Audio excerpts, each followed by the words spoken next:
Little Sister Madeleine of Jesus, The Strength of Love, 1898 to 1989.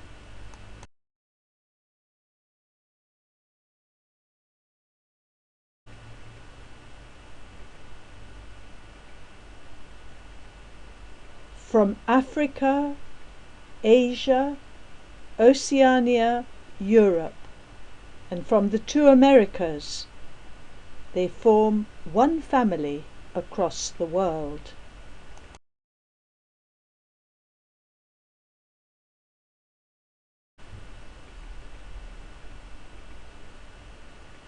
They are called Little Sisters of Jesus.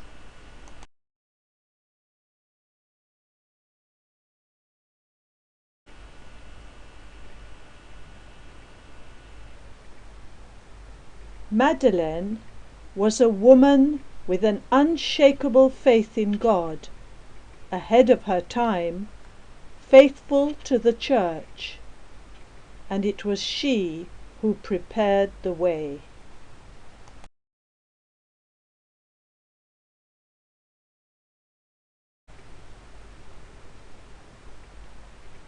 While world powers were extending their influence, she chose a path of respect, confidence, and dialogue. Her name, Madeleine Hutin, born on the 26th of April 1898 in Paris.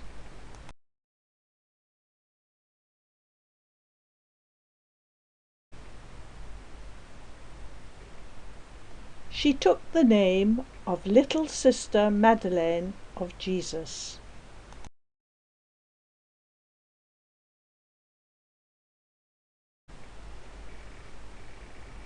This is the earliest photo we have of Madeleine. She is 4 years old. Her family come from Lorraine. Spending holidays with her grandmother, she soon discovered the border, only 30 miles away, and the growing tensions between France and Germany.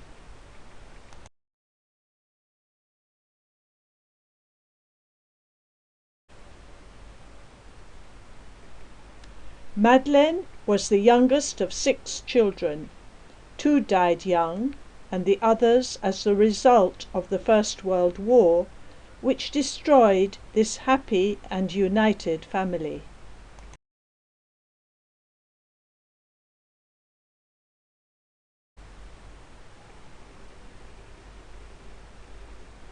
Madeleine thought of religious life from an early age, and her dream grew with her.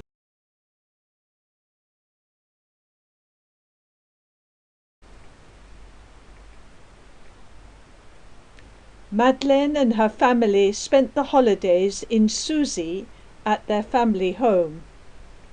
She was aware of what was said around her, of talk of the border and of divisions between people.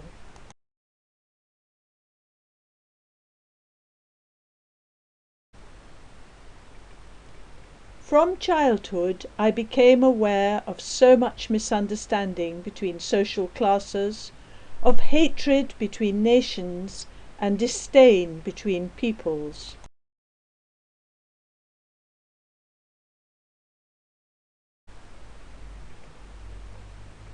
Madeleine was 16 when the 1914–18 war broke out.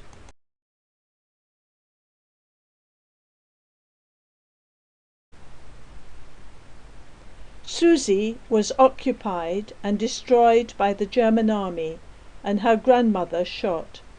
Her 2 brothers were killed in the Battle of the Somme, and her sister died of Spanish flu. She was left alone with her parents.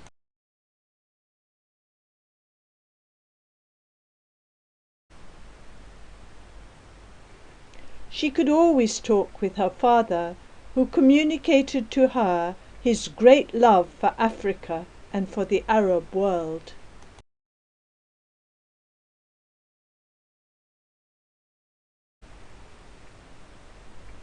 as a young army doctor in Tunisia, forbidden to ride because of a recent accident, hadn't he jeopardized both his health and his career in riding bareback to collect some serum indispensable to save the life of a small Arab child? He never regretted what he had done, despite the lasting consequences.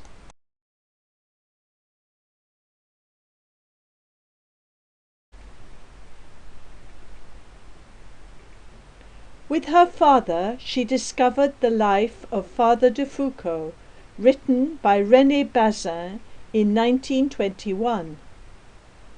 I found in this book all the ideal I had dreamed about: the gospel lived to the end, total poverty, a life hidden among the forgotten populations, and above all, love in its fullness.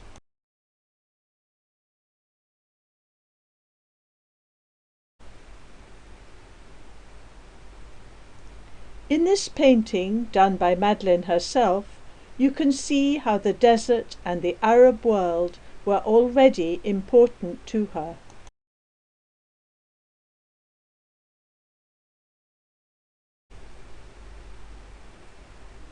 Reading the life of Brother Charles, who died without a follower, Madeleine was convinced that the Lord was calling her to become one of these little sisters that he so longed for.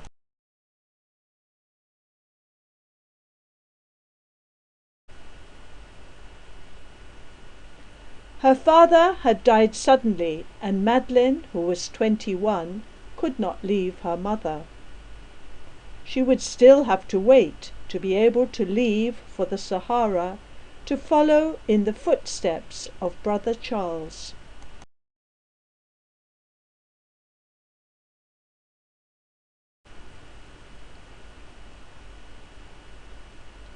Here she is at 30, headmistress of a school in Nantes, where she stayed for 8 years.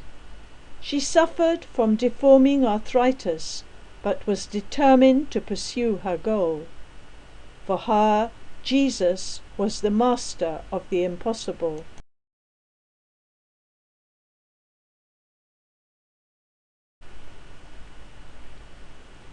Any treatment she followed made no difference, and in despair a specialist encouraged her to leave and go and live in a completely dry climate.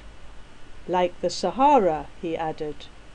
Never could she have dreamt of receiving such an answer.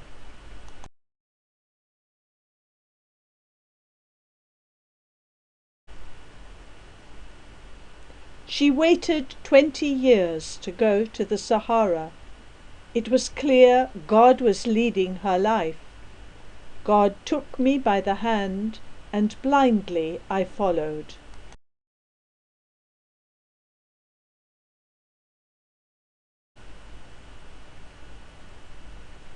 Events moved fast.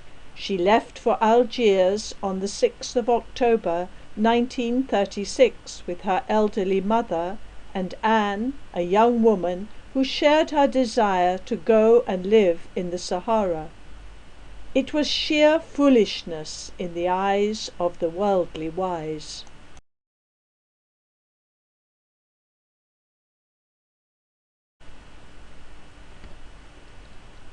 On her arrival in Algiers, a priest asked her to help him open a social centre in Bogari, a village situated in the high plateau.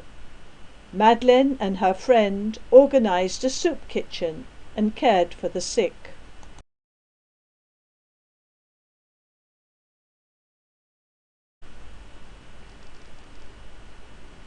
They sought out the poorest nomads in the desert, riding their mare, Zerga.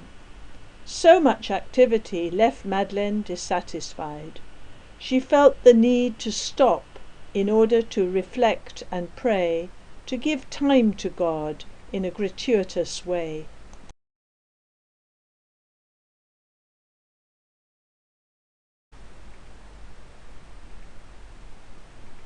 In El Golia, during a pilgrimage to the tomb of Father de Foucauld, in the solitude of the desert, Madeleine prayed to God to show her the way forward.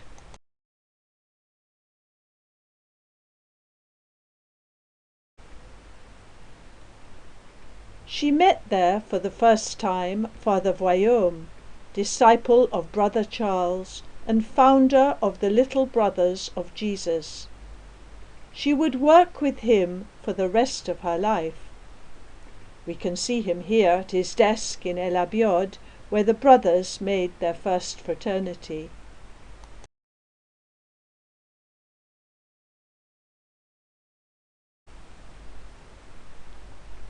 On her way back to Bogari, travelling through the desert dunes, she thought of all the nomads living there, whom she longed to befriend.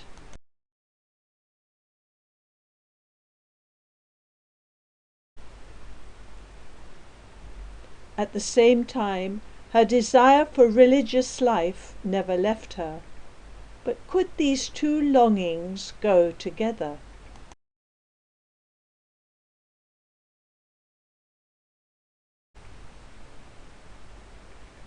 The Bishop of the Sahara then asked her to do a year's novitiate and to become a religious. He also asked her to write the rule for the Little Sisters of Jesus. All through this period she was fascinated by the great mystery of God, who chose to become so vulnerable.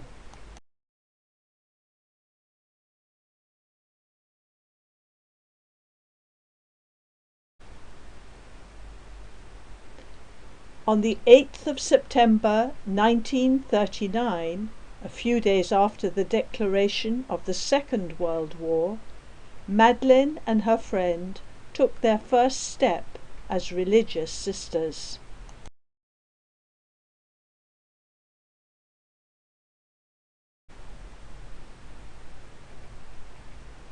This date became the foundation date for the Little Sisters of Jesus. Madeleine was 41. She wrote, "At that time I thought that I was starting a congregation of nomad little sisters who would give their life among their Muslim friends."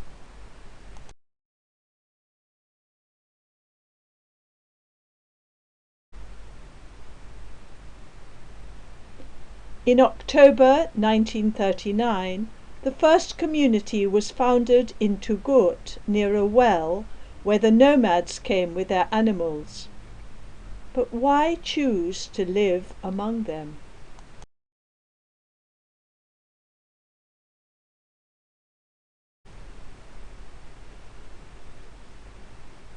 Quite simply, because we love them and want them to know that we love them without strings, without expecting any thanks, any result, even results linked to our apostolate.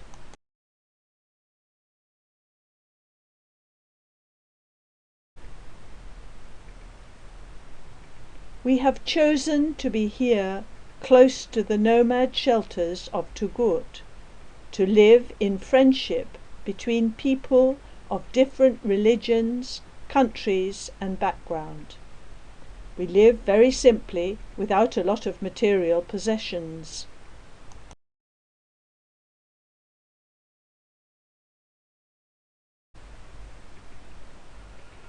In August 1940, little sister Madeleine returned to France and found 3/4 of her country occupied. In these difficult circumstances, she gave many talks.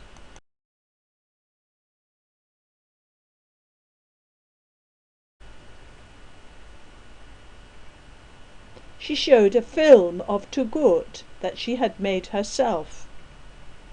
She told the audience, "What this little film will reveal to you is a wonderful story. It is about how love elicits more love."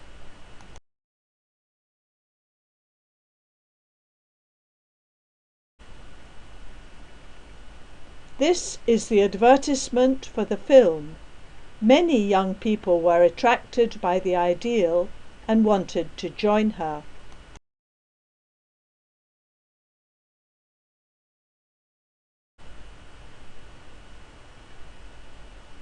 But before leaving for the Sahara, they needed to be formed in this new way of contemplative life at the heart of the world, and also to have a place to live. The Bishop of Aix-en-Provence offered her a house about 2 miles from the town.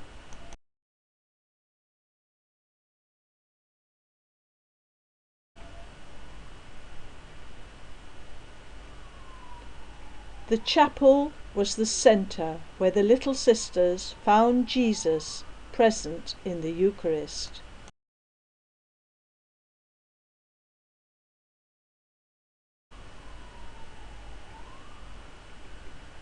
Always give preference to reading and rereading the Gospel.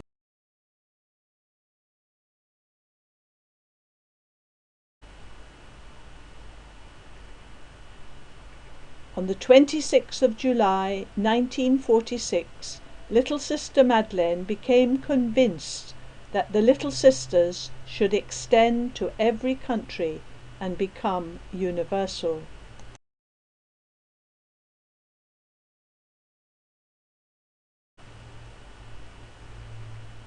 It was at this time that some Little Sisters took on jobs, becoming workers among other workers, to be a presence in the world of work.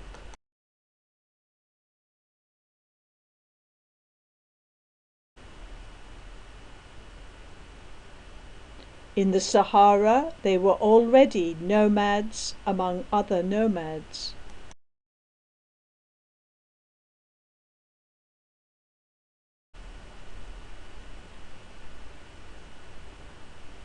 Your apostolate will be the overflowing of your contemplative life. Do not look for any other.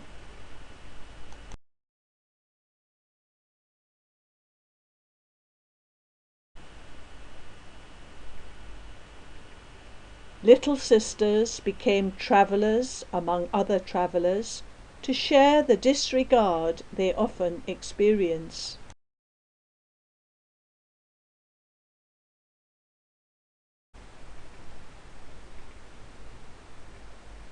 Little Sister Madeleine boldly and tenaciously defended this new form of religious life when questioned by the authorities of the Church.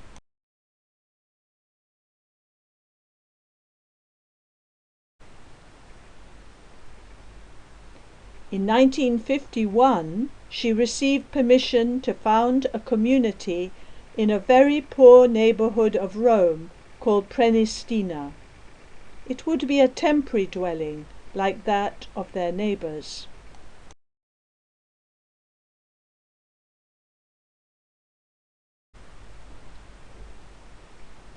Called to be with Jesus and like him at Nazareth.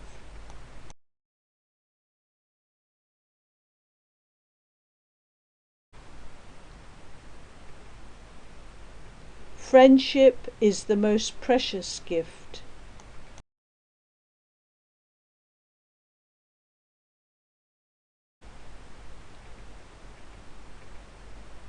Mixed into the human dough like the gospel leaven in the dough.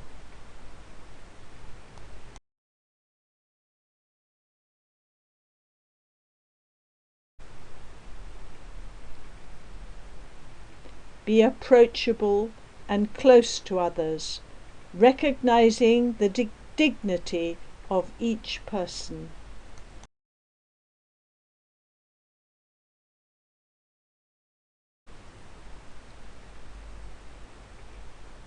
The heart of our vocation, and that which is the most difficult,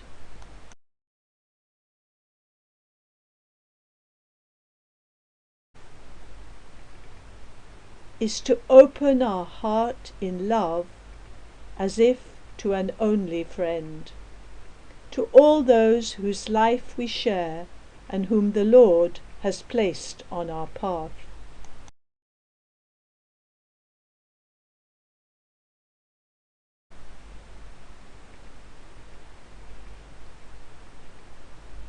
To be alongside in friendship and solidarity.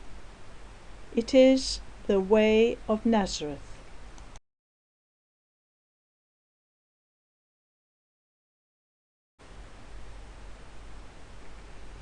To be able to reach out to the other with deep respect, little Sister Madeleine invites us to draw from the source, which is the contemplation of Jesus as a tiny child.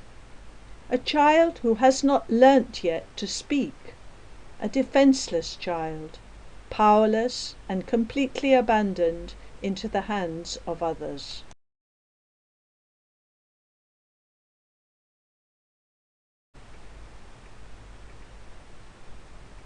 It is God Himself given over into our hands.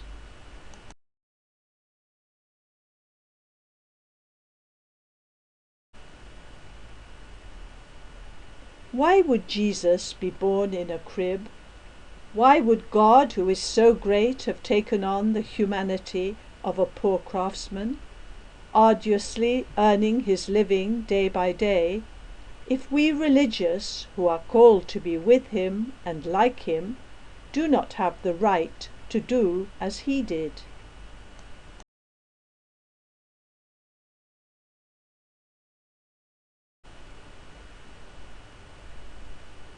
The crib of Bethlehem is so great and so beautiful because the whole Christ is found there, both God and man.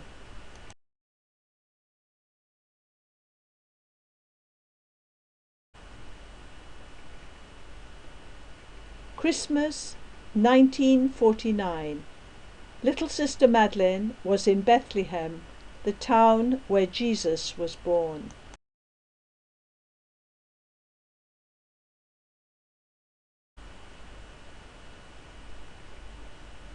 "10 years after the foundation in 1939, she handed over the responsibility of the community to little Sister Jeanne.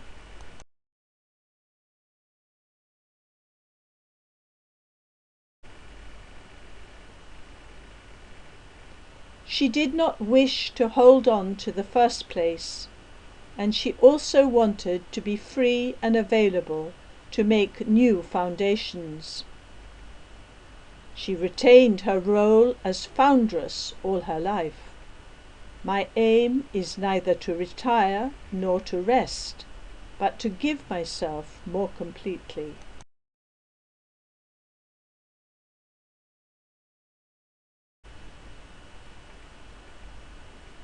She undertook a tour of the world.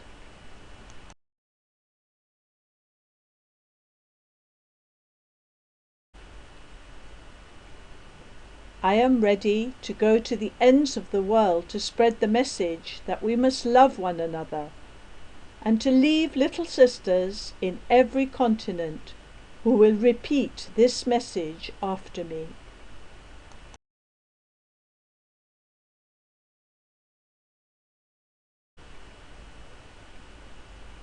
This is the vocation of the Little Sisters, and I want us to bring this love to all peoples, whether they be Christian, Muslim, Buddhist, Marxist, or non-believer.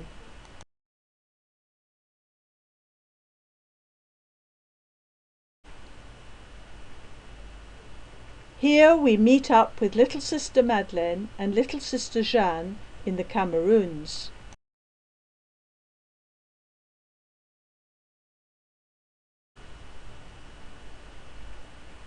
In Vietnam, among the mountain people. Today there are over 60 Vietnamese little sisters.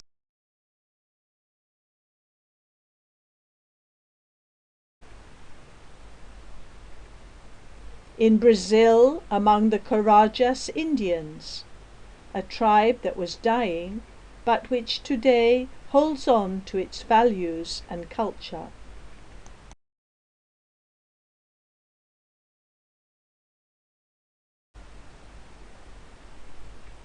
in a Papuan village.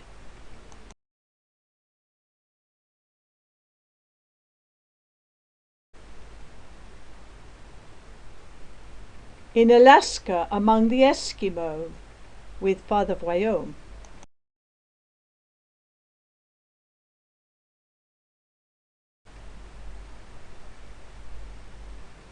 Vocations from different countries and races.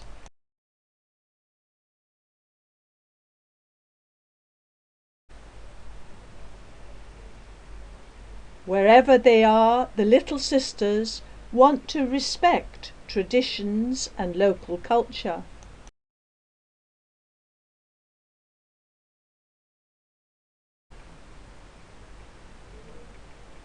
They take part in the prayer of their people.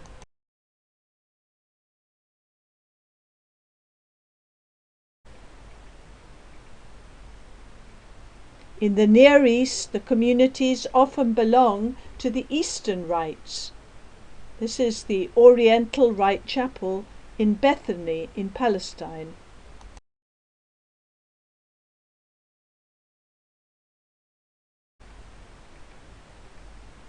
Her passion for unity forced little Sister Madeleine to take a further step. As soon as she heard about a country where frontiers were closed, she wanted to go there. This is her in her van leaving for Hungary in 1957.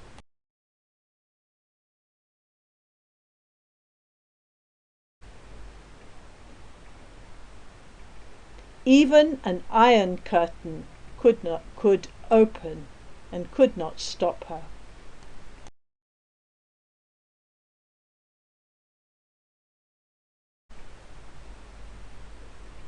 From 1957 onwards, with Stalin still in power, she began her journeys to Eastern Europe.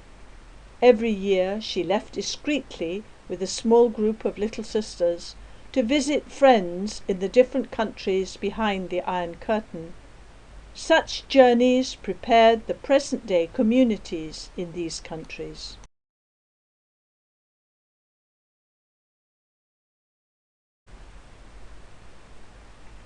She travelled in her van, rearranged for up to 4 little sisters to live and sleep in, which she called the Shooting Star.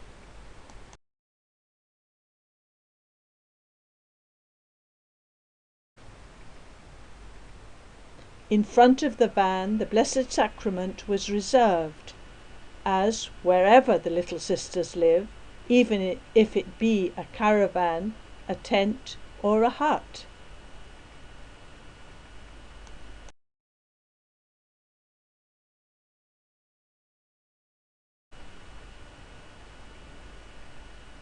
In 1964, when Russia started to be more open to tourism, she began to include Russia in her travels.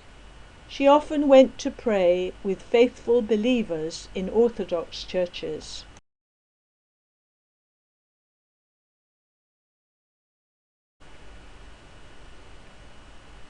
Relationships were built up with the Orthodox, but her friendship was extended to all, to everyone she met, whether believer or non-believer.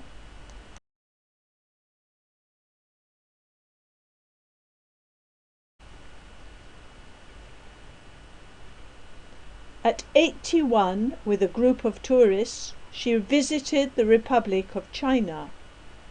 She said,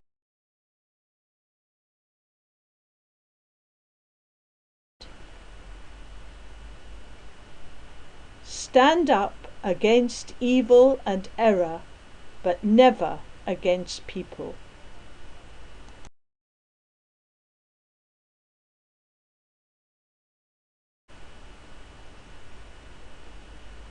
From the time of the foundation, her love for the Church never slackened. It was important for her to submit all that she lived, and above all her most daring projects. At difficult times she never grew weary of seeking dialogue, but held on to what she believed against all odds.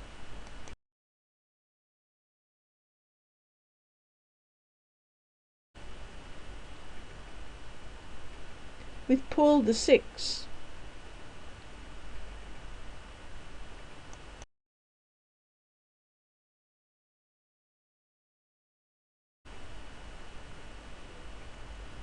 The Council of Vatican II would give strength to her intuitions, above all to her desire for unity between the churches. Already in 1948 she made her first contact with Brother Roger of Taizé.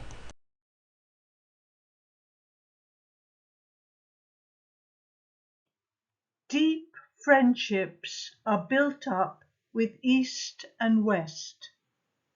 We see here Bishop Nicodeme of Leningrad, and underneath there's Bishop Hakim of Galilee, who later became Maximus V.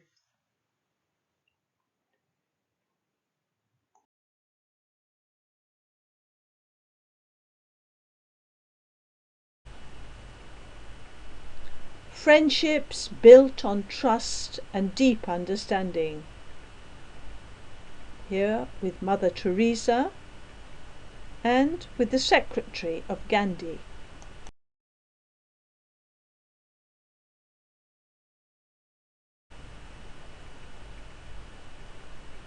She met the Patriarch Athenagoras several times, and, as here in the picture, Metropolitan Bartholomew, who later became Ecumenical Patriarch. Athenagoras worked for unity within the Orthodox world and also renewed links with Rome.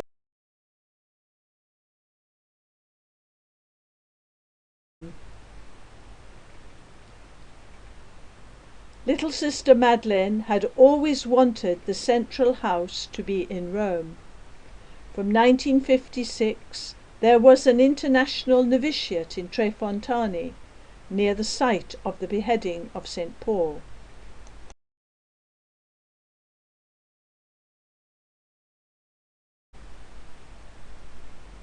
The ground had to be cleared, trees felled, and holes filled in.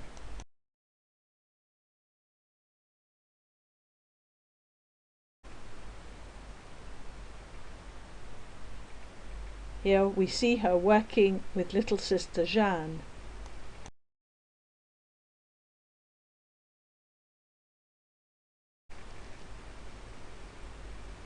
A collection of wooden, prefabricated houses were built under the eucalyptus trees on this site belonging to the Trappists, which became the Generalate.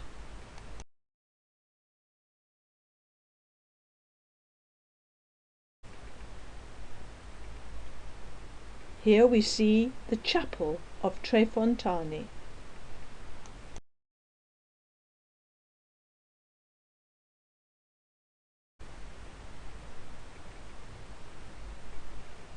And with John Paul in her little study there.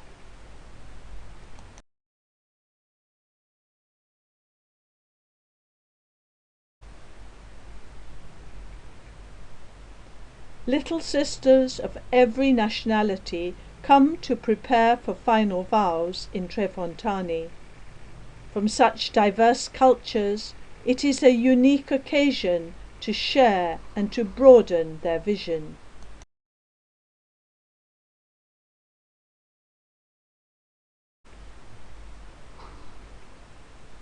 This is during a gathering of postulants in 2009.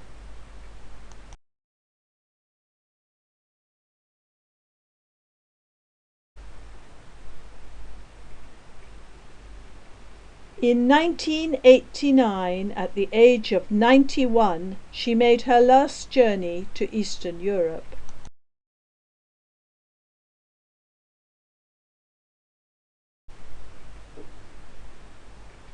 On the 8th of September 1989, the 50th anniversary of the community was celebrated in the Tubet in South France, Aix-en-Provence.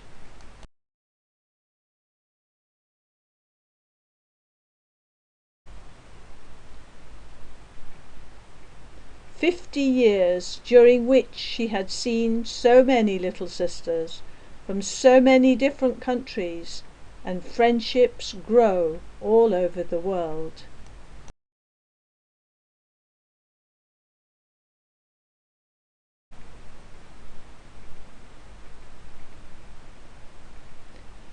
If I were to define the mission of the community, she writes, in a single word, I would say unity.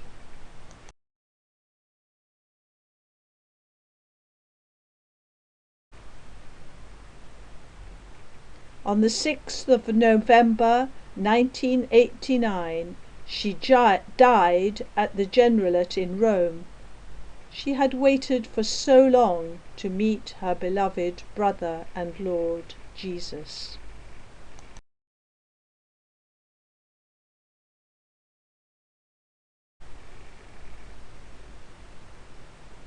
At her funeral, a crowd of little sisters and friends from different churches and beliefs came together.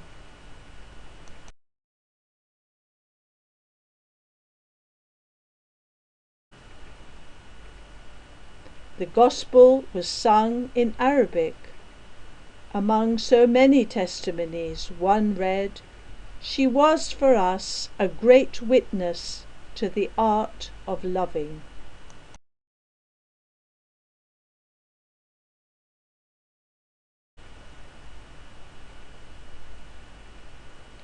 Little Sister Madeleine's desire was that little sisters of every country, nationality and ethnic group could live together and love one another. This intuition remains the key to the life of the Little Sisters today.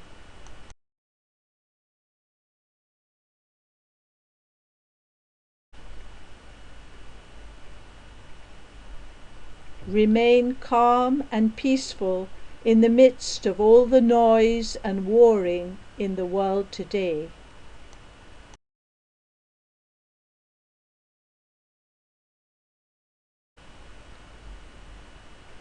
Be a smile on the world. Do not be afraid. Leave without looking back, with a free heart, and may love win.